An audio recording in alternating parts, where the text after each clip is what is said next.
Envie agora suas dúvidas para o e-mail tatiana.r.m@uol.com.br tatiana.r.m@uol.com.br e a doutora Tatiana irá esclarecer pessoalmente e detalhadamente todas as suas dúvidas. Ligue em São Paulo para 34 39 85 85. Repetindo, 34 39 85 85. Olá, queridos ouvintes, estamos com mais um programa Leis do Sucesso e a gente vai falar um pouquinho como complementar a contribuição previdenciária inferior ao piso em 2020. Que a reforma da Previdência ela alterou drasticamente muitos temas do direito previdenciário. Então a gente vai falar sobre a complementação das contribuições das contribuições previdenciárias em valor inferior ao salário mínimo do INSS, mais especificamente em relação ao segurado empregado, empregado doméstico e trabalhador avulso, que é a novidade trazida pela Emenda Constitucional número 103 de 2019, que a Previdência Social ela possui caráter contributivo, então de modo que só terão direito a receber os benefícios, auxílios previdenciários aqueles que estiverem contribuindo mensalmente através das denominadas contribuições previdenciárias. Então, portanto, a gente pode dizer que a Previdência Social ela é um seguro social mantido por contribuições mensais e que protege o contribuinte de alguns riscos, garantindo a cobertura de eventualidades decorrentes de doença, invalidez, idade avançada, desemprego, morte e proteção à maternidade. Então, todos os trabalhadores, eles devem contribuir com o regime geral de previdência social, salvo os servidores públicos estatutários, que ocupam cargo efetivo, e os militares que serão contribuintes do regime próprio da previdência social. Então, os valores de contribuição previdenciária são pré-estabelecidos, não podendo o contribuinte optar por um valor diferente que deseja contribuir, sob pena desse período não ser computado para fins de carência e tempo e salário de contribuição. Então, o salário mínimo o teto dos benefícios, eles são limites que recaem sobre a contribuição previdenciária, de forma que você não pode contribuir com valor menor que o salário mínimo, porque o pagamento, via de regra, ele não será considerado.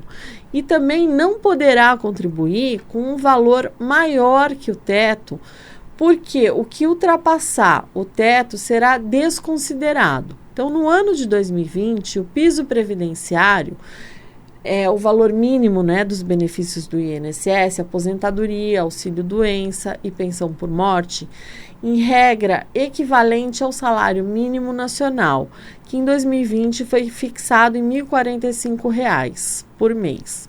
Então, existem variações do valor do piso conforme os seguintes casos: pensão especial de vida às vítimas da síndrome da talidomida, que é R$ 1.175,58, o auxílio reclusão, que é pago a dependentes dos segurados presos em regime fechado, que é R$ 1.425,56.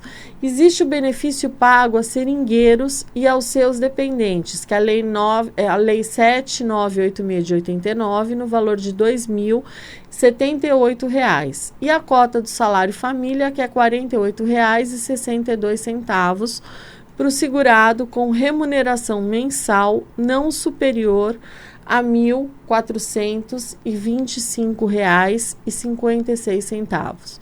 Então, os recolhimentos efetuados em janeiro, que são relativos aos salários de dezembro passado, ainda seguem a tabela do ano anterior. Então, o valor que você paga em janeiro é referente a dezembro e continua no valor do salário mínimo do ano anterior. O teto dos benefícios é o valor máximo que o INSS pode pagar a título de benefício previdenciário.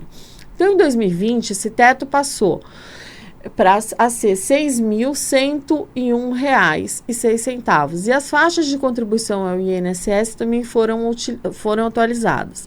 Então, segurado empregado doméstico, trabalhador avulso, a partir de 1º de março, entrou em vigor as novas alíquotas de contribuição do segurado estabelecidas pela Emenda Constitucional número 103 de 2019, sendo que a alíquota de 7,5% para salários de contribuição até R$ 1.045, alíquota de 9% entre R$ 1.045 e R$ 2.089,60, alíquota de 12% entre R$ 2.089,61 e R$ 3.134,40. Já a alíquota de 14% será aplicada para quem recebe entre R$ 3.134,41 e R$ 6.101,06. Então, essa alíquota serão cobradas de forma progressiva, ou seja, incidindo cada faixa de remuneração do segurado.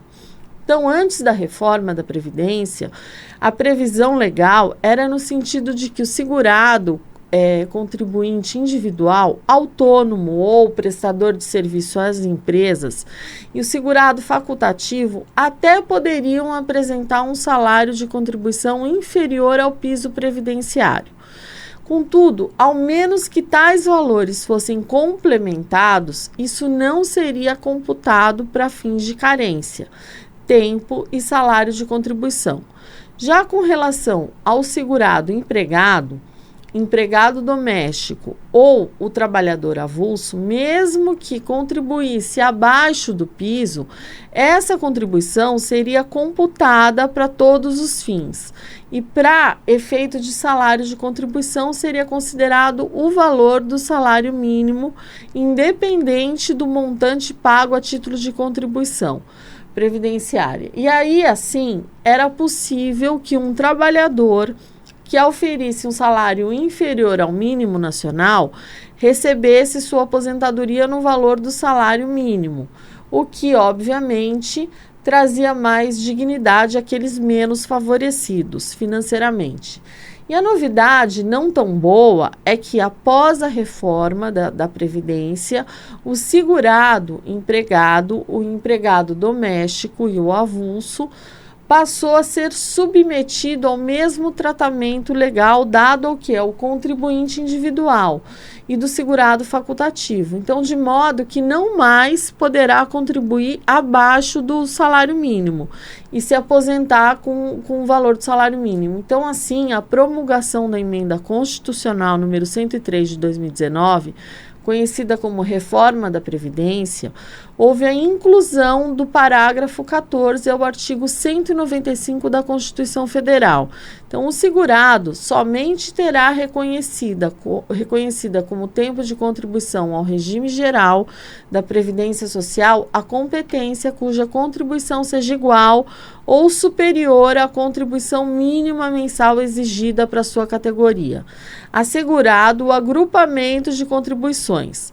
Seu artigo 29A, a Emenda Constitucional número 103, ela trouxe ainda a previsão que até que entre em vigor lei que disponha sobre o parágrafo 14 do artigo 191 da Constituição Federal, o segurado que no somatório das remunerações auferidas no período de um mês receber remuneração inferior ao limite mínimo mensal do salário de contribuição, ele poderá complementar a contribuição de forma a alcançar o limite mínimo exigido ou utilizar o valor da contribuição que exceder o limite mínimo de contribuição de uma competência em outra.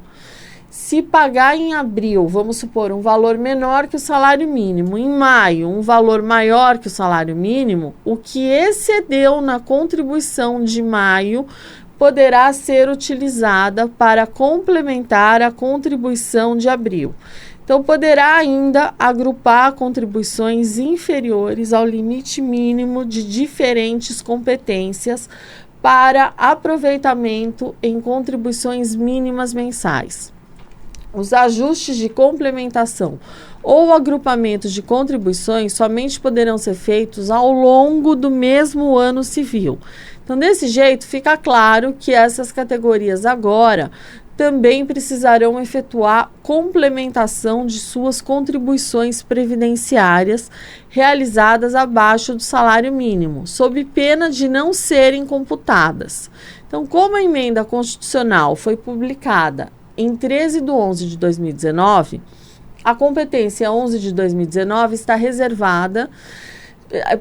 preservada, sendo que somente próximas competências deverão seguir a nova regra, ou seja, a partir da competência 12 de 2019 em diante, lembrando que durante a vigência da MP 808 de 2017, alterou a Lei da Reforma Trabalhista número 13467 de 2017. O segurado, empregado, que já havia sido obrigado a complementar suas contribuições realizadas abaixo do INSS, sob pena de não ter aquela competência considerada para fins previdenciários, agora, tal determinação vigorou apenas alguns meses em razão do quê? Da medida provisória não ter sido votada em tempo no Congresso Nacional. Então, opções para quem tem contribuições abaixo do piso, né, os incisos do artigo 29 da Emenda Constitucional 103 de 2019 ainda trazem algumas opções para aquele segurado que no somatório das remunerações recebidas no período de um mês, receber remuneração inferior ao limite mínimo mensal do salário de contribuição do INSS. Então, a primeira opção é que seja realizada a complementação da contribuição, de forma a alcançar o valor mínimo exigido pelo piso previdenciário. Uma outra alternativa seria verificar se em alguma competência o valor da contribuição excedeu o limite mínimo, havendo a possibilidade de se utilizar esse excedente em outra competência cuja contribuição estivesse em valor inferior ao piso. Já a terceira opção seria de agrupar as contribuições de diferentes competências que estivessem inferiores ao piso, aproveitando-as em contribuições mínimas mensais. E a complementação com a utilização do excedente ou agrupamento somente poderão ser efetuados durante o mesmo ano civil, sendo em regra vedada a sua utilização após o decurso daquele ano. Contudo, tal tema ele não está pacificado no INSS e não está previsto na Instrução Normativa 77/2015. Então, na prática, o INSS tem aceitado as complementações realizadas em relação a benefícios programáveis, independente do período transcorrido, ou seja, independente de ter sido efetuadas no mesmo ano civil. Então, a justificativa para esse posicionamento talvez se dê em razão de que a exigência de complementação dentro do mesmo ano civil não faz sentido para benefícios programáveis, que são aposentadorias, por exemplo, visto que o risco social nesses benefícios já é esperado. Então, na aposentadoria por idade, o evento idade já está previsto. No entanto, em relação nos benefícios não programáveis, seria complicado permitir a complementação ocorresse após o evento do risco social, porque o segurado acometido poderia efetuar injustamente todas as complementações atrasadas por um indeterminado período de tempo. Então, exemplo, o segurado que a sua vida inteira contribuiu com um valor menor que o salário mínimo e somente após a ocorrência da invalidez, ele decide complementar as suas contribuições de forma retroativa para fazer jus ao auxílio-doença. A Receita Federal do Brasil, por meio do ato declaratório, o CODAC 5, publicado em 6/2 de 2020, instituiu o Código de Receita 1872 para recolhimento complementar de contribuição previdenciária a que se refere o inciso 1 do artigo 29 da Emenda Constitucional 103 de 2019. A referida complementação mensal deve ser realizada pelo segurado, empregado ou não, da seguinte forma: utilizar o documento de arrecadação das Receitas Federais, DARF. Você preenche o campo número 2, período de apuração com o último dia do mês de competência. Aí você vai preencher o campo número 3, número do CPF ou CNPJ com o CPF do segurado.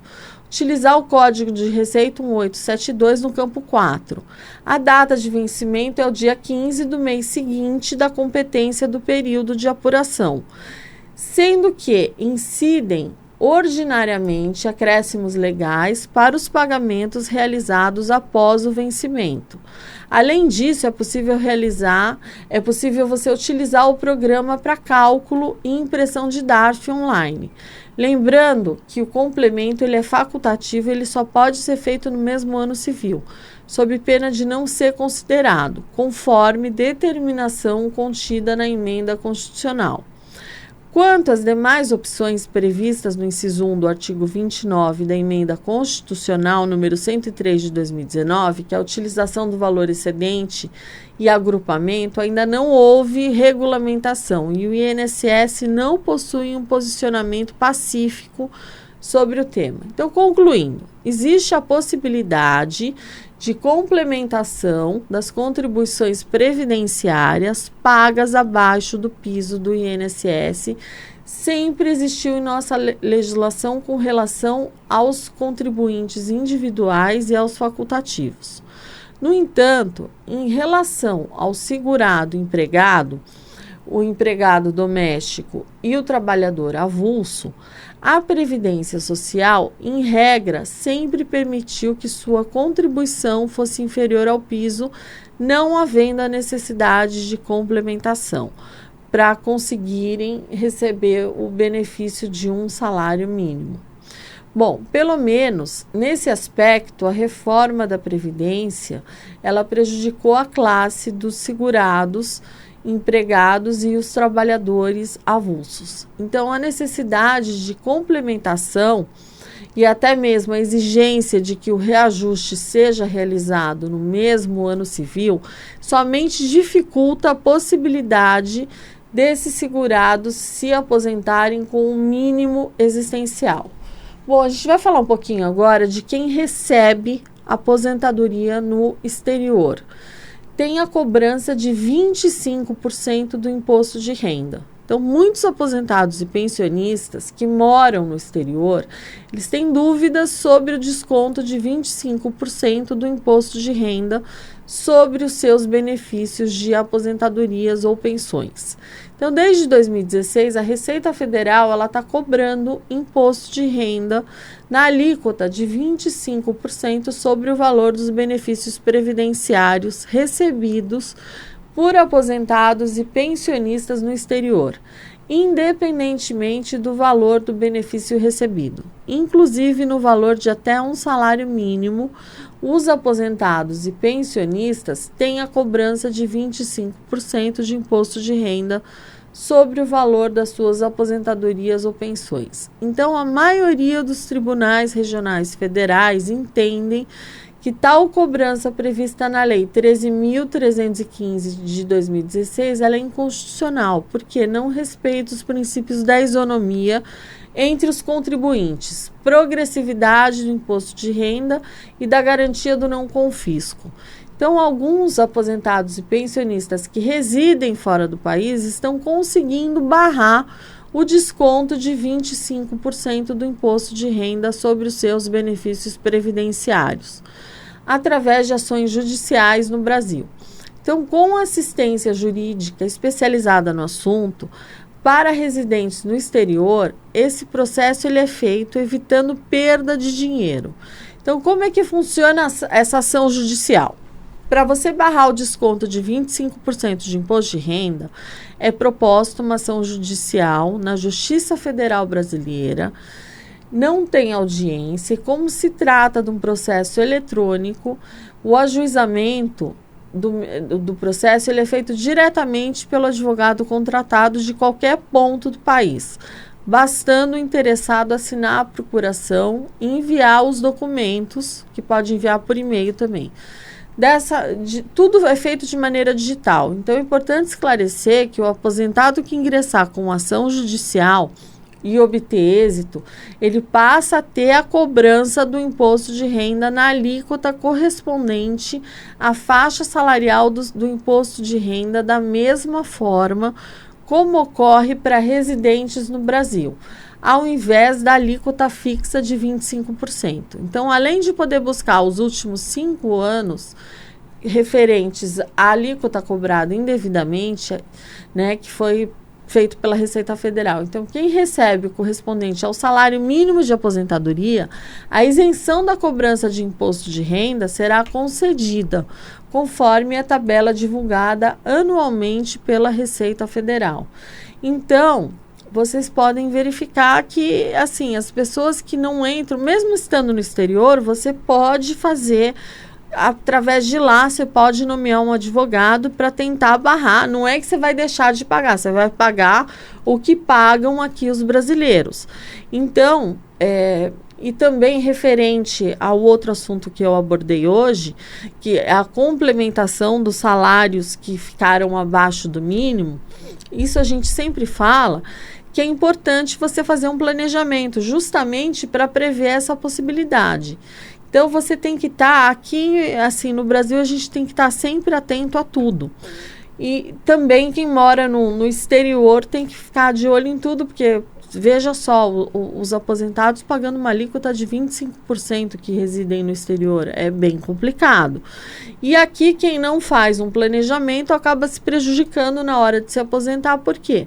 Porque esse planejamento ele evita que ele já verifica a complementação que tem que ser feita do salário mínimo, ele já aborda as questões, quando você vai se aposentar, qual a alíquota que vai ser utilizada, o valor da aposentadoria. A gente já faz um desenho, já faz uma estratégia de quanto a pessoa tem que contribuir para saber com quanto ela vai se aposentar. E para quem já é aposentado e reside no Brasil, também tem a possibilidade da revisão previdenciária. Também possibilita quem está no exterior fazer revisão da aposentadoria, porque a aposentadoria, a gente tem algumas revisões que são muito boas e outras revisões que a gente verifica os valores que foram pagos e que não foram corretamente considerados pelo INSS. Bom, uma outra questão. Quem quiser se inscrever no meu canal do YouTube, Tatiana Ragosta, você clica lá no sininho, que você, sempre que a gente postar um programa aqui da rádio, você vai receber um aviso que tem um programa novo. Bom, gente, essas são as minhas dicas de hoje. Vou me despedindo de vocês. Fiquem com Deus e até o próximo Leis do Sucesso. Envie agora suas dúvidas para o e-mail tatiana.r.m@uol.com.br tatiana.r.m@uol.com.br. E a doutora Tatiana irá esclarecer pessoalmente e detalhadamente todas as suas dúvidas.